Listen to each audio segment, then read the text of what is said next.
Goedenavond iedereen en dank u voor uw talrijke aanwezigheid. Merci à tous d'être venus si nombreux. Je suis particulièrement heureuse de voir qu'il y a énormément de personnes habitant le quartier Bouvier-Washer qui sont venues écouter l'histoire de leur quartier. Oui, voilà. Et ok. C'est vrai qu'on entend mieux comme ça, je pense. We gaan proberen in de voetsporen te treden van onze voorgangers Georges Bulteel, Jean-Marie Collin, Luc Maas. Ik zeg wel, we gaan proberen. Nous sommes deux oratrices, mais nous formons une équipe. Martine, à ma droite, habite le quartier Bouvier-Washer depuis une quarantaine d'années et je vous montre une photo, voilà, où la petite mignonne à gauche, c'est Martine. En 1957, elle est en visite chez ses grands-parents qui avaient acheté la maison numéro 28. Vous voyez sur la photo le numéro 28. Donc elle était en visite chez ses grands-parents et après elle a vécu dans... elle vit depuis tout un temps, depuis 40 ans, dans la maison qu'elle a elle-même rachetée, rénovée, etc. Sa motivation à elle pour faire des recherches était donc tout trouvée. En fait, faire des recherches sur son quartier, c'était aussi renouer avec le passé de sa famille. Et donc, ça ne vous étonnera pas d'apprendre qu'elle a commencé à faire des recherches bien avant moi. Martine a commencé en 2014 en s'intéressant principalement à la piste de l'architecture, pour découvrir qui était l'architecte et le style des maisons, etc. Tandis que moi, je suis une tard venue dans ce dossier. Et ma motivation est un petit peu différente. Vous savez que je suis cofondatrice avec Luc Maas et Lorenz Goderich de la petite association de défense de patrimoine à Kraïnen, Discover Kraïnen. Evelyne Leclerc nous a rejoint l'été dernier. Nous sommes donc maintenant une équipe de 4. Et au sein de Discover Kraïnen, nous nous étions dit que ce serait intéressant de placer des panneaux informatifs devant les monuments les plus intéressants, devant les quartiers les plus intéressants. Et au moment de commencer à écrire sur le quartier Bouvier-Washer, nous nous sommes rendus compte qu'en fait, on savait très peu de choses sur ce quartier. Et donc, c'est ça qui m'a motivée à commencer ces recherches. Et puis, voilà, j'ai rencontré Martine et nous avons ensuite vraiment travaillé de concert, la main dans la main, en partageant toutes les ressources, l'une ayant découvert ceci et l'autre ayant découvert autre chose. Et c'est ainsi que nous avons mis ensemble les pièces du puzzle. Alors, avant de commencer, je dois d'abord remercier een certain nombre de personen. Ik dank in de eerste plaats de dienst Vrije Tijd die ons heeft geholpen om alle formaliteiten te vervullen om deze zaal te kunnen gebruiken. En ik dank ook in het bijzonder Damien, de technicus, hier aanwezig, en Andreas, die deze avond alle technische aspecten in goede banen gaan leiden. Ik heb er een groot vertrouwen in. Maar ook moet ik een dankwoord richten tot alle archivisten die ons allemaal altijd zo vriendelijk hebben ontvangen. Hé, Martin? Ja. En een heel grote dank zijn we verschuldigd aan Erik Jansen, archivist au Centre de Documentation du Musée Royal de l'Armée. Erik Jansen est celui qui nous a le plus aidé parce qu'il a fait une découverte extraordinaire alors que j'étais allée travailler là. et que je pensais avoir fini. Je suis rentrée à la maison après l'avoir remercié et 3 jours après, il m'a écrit un mail. Vous devez absolument revenir, absolument. J'ai trouvé 38 cartons que personne n'a jamais ouverts et qui nous viennent de l'INIC, l'Institut national des invalides de guerre. Alors, heureusement que nous étions 2 pour ouvrir une à une toutes ces caisses dont il n'existait pas le moindre inventaire. Et donc, nous avons eu cette espèce d'impression extraordinaire de faire des découvertes et de comprendre enfin comment tout ça c'était, comment ce quartier avait été construit, pourquoi, etc. La documentation est extrêmement abondante, donc nous ne pourrons pas tout dire. Nous essaierons de nous concentrer sur l'essentiel et parfois nous simplifierons un petit peu.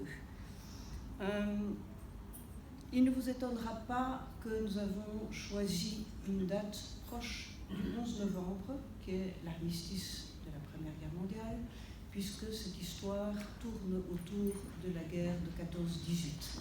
Voilà, donc le 10 novembre n'étant plus libre, nous nous sommes rabattus sur le 8. Alors, je vais d'abord passer la parole à Martine, qui va de manière très personnelle introduire à son tour notre matière. Une Abend iedereen, bonsoir à toutes et tous. Je suis ravie de vous voir si nombreux. Et ce soir, je vais vous parler de notre quartier. Nous allons également dérouler un film, le film de l'histoire. Le chaos de la guerre, des êtres meurtris, puis un métier, un foyer, une maison à soi. Eigen hart is goud waard. Nous évoquerons Émile Platéeux, René Wilm, Michel Kroll, Auguste, Léon, Henri, Charles et tant d'autres. Nous parlerons de la douleur d'une mère et du courage et de la volonté de la surmonter. Nous aurons une princesse, quelques barons, mais surtout un devoir de mémoire. Et enfin, Madame Laure Bouvier-Wacher, vous ne serez plus oubliée. Ceci est votre conférence. Merci.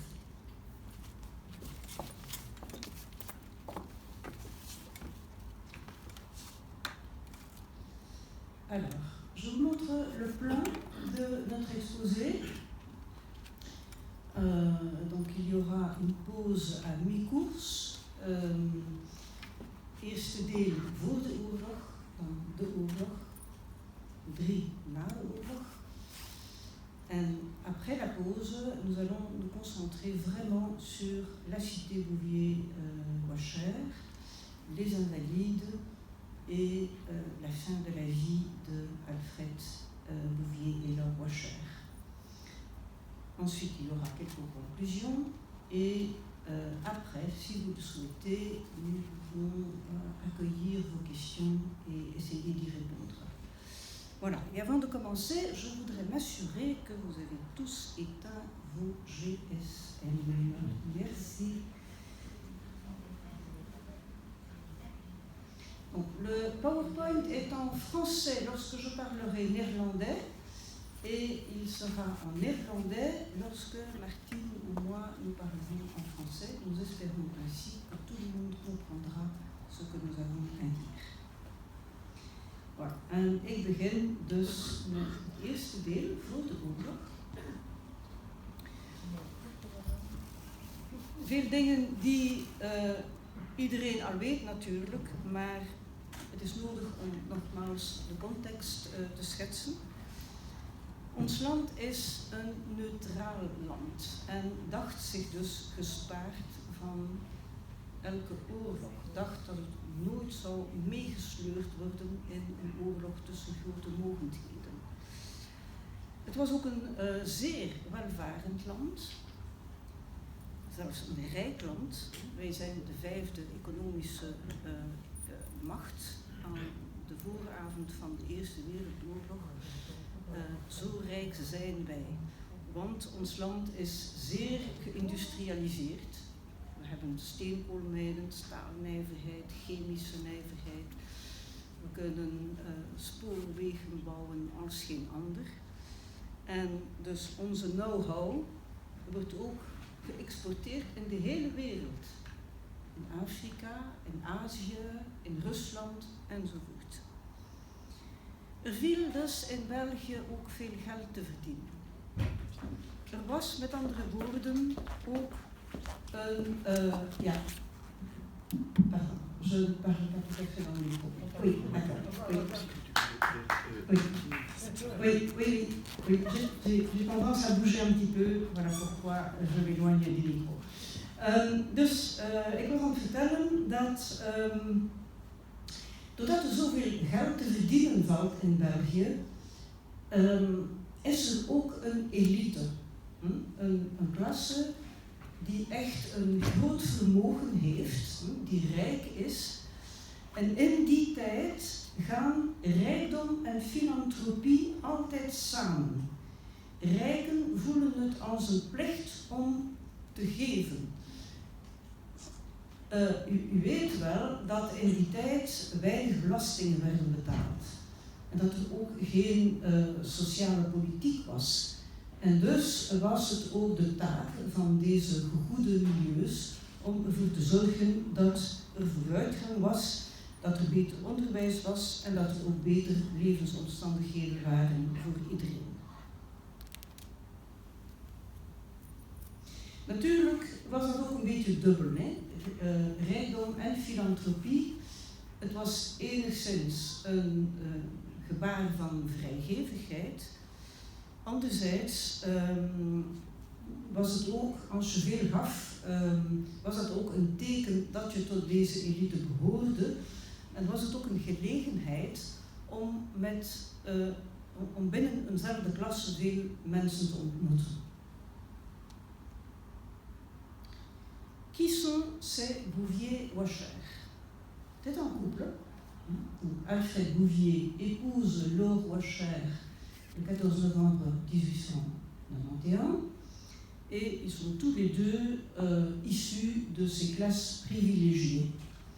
Alfred Bouvier est issu d'une famille de notaires de la région d'Aincourt et d'avocats. Donc son père était avocat à Bruxelles et lui-même a fait des études de droit et se présente au moment de son mariage comme avocat. On va nuancer ça un peu plus tard, mais donc il a une formation universitaire. Et Laure, elle, est la fille d'un ingénieur très capable, aussi un peu un inventeur qui avait amélioré la technique pour fabriquer du sel fin, du sel de cuisine, à partir du gros sel. Et donc,